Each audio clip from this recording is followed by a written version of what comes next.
Hey guys, this is Scott from Trim That Weed, and welcome to our video of cool backyard science experiments to try with your kids.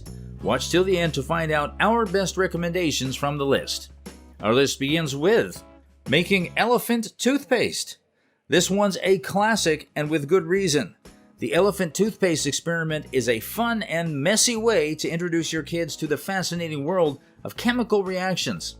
It explores the breakdown of hydrogen peroxide in the presence of yeast. You'll need hydrogen peroxide, yeast, warm water, and dish soap. First, add half a cup of hydrogen peroxide to a bottle. Next, squirt some dish soap into the bottle and swirl to mix.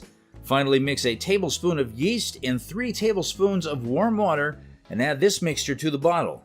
Once done, step back and watch the reaction happen. You can spruce up things by using differently shaped bottles. Making a soda bottle terrarium. A soda bottle terrarium is an excellent way to teach your kids how the ecosystem works. They'll grow plants in a soda bottle and observe the water cycle. You'll need a 2-liter soda bottle, pebbles, coarse sand, potting soil, a spray bottle, and small plants. Cut the soda bottle in half and add the pebbles. Next, add the potting soil and plants. Use the spray bottle to spray water into your terrarium and cover it. Spray your plants every day and watch them grow. Making solar oven s'mores.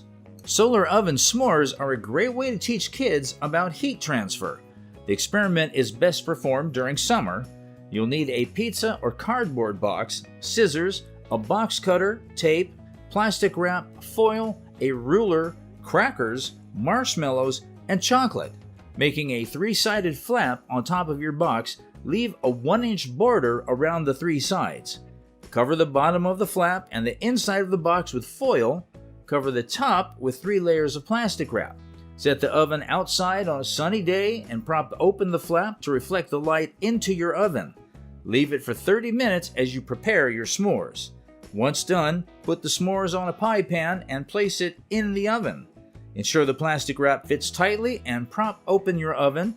Leave it outside for an hour, and your s'mores should be ready then. Thanks for watching.